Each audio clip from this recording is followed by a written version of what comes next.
Hi everyone, Mr. Powell here for Knowable World. This video is the second in a new series of mini lessons for young history detectives about how beautiful art can help us discover and understand history.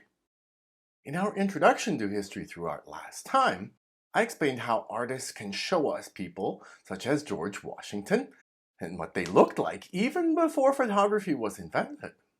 But I also showed how artists can do something even more important. They can tell us a story about the people they show us, such as the story of how George Washington was the great commander of the American War of Independence before he became president.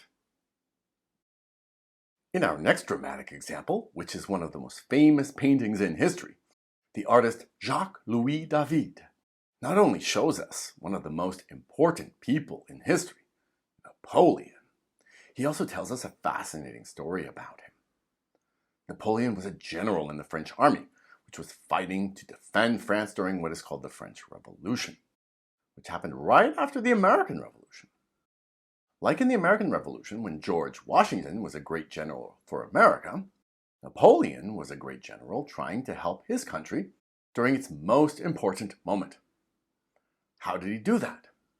There are many ways, to be sure, but one especially famous way was by leading his army across the Alps, the tallest mountains in Europe, to attack France's enemies in Italy. This picture of Europe from space shows us that France, here, is separated from Italy, here, by tall mountains covered in snow. These mountains are very difficult to cross without modern technology, especially for a whole army.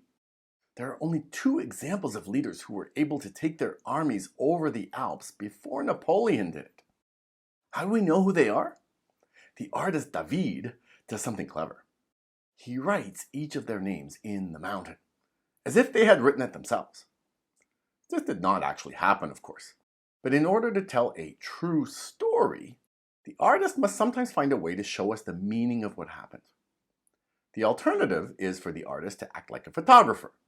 And we have a good example of that. This is a different kind of painting by Paul Delaroche, who shows us what a photographer would have seen when Napoleon crossed the Alps.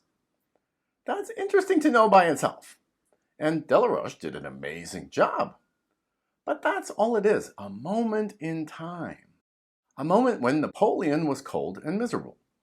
That's pretty much all you need for the title. Napoleon, cold and miserable. David, on the other hand, shows us not just a moment, but the meaning of a great historical event. How does he do it? By showing us things that a photographer would never have been able to see. These things help him to tell us what the meaning of this moment in history is. The meaning is, Napoleon did not just ride a donkey in the cold. He led France to glory. What's interesting is, both things are true. But which one is more important? When we study history, we don't just want to know what happened. We want to know why it matters. When we study history through art, we want that too. Napoleon was so important that he belongs in a special group of only 3 great military leaders who changed the course of history in a certain way. Who are they? Let's look at the inscriptions more closely. Napoleon is usually known in history only by his first name, Napoleon. But his full name was Napoleon Bonaparte. And before he became super famous, he was known by his family name, Bonaparte. The other 2 names are also famous. And as you learn history, you'll know why they are included here. The first general to accomplish the amazing feat of crossing the Alps with an army was named Hannibal. He was a general in ancient times who attacked Rome by crossing the Alps with his army, including war elephants. The other was called Carolus Magnus, which means Charles the Great. In English, he's usually known as Charlemagne. After the Roman Empire fell, Charlemagne was the first great leader to almost put Europe back together again. He crossed the Alps from France into Italy in order to help the religious leader of Europe known as the Pope. For helping the Pope, Charlemagne was crowned Emperor of the Romans. Charlemagne was obviously an inspiration to Napoleon, who went to visit Charlemagne's tomb and admire his crown. And 1,000 years after Charlemagne crossed the Alps, Napoleon became the third great military leader to do it. He crossed the Alps and became one of the greatest heroes in French history.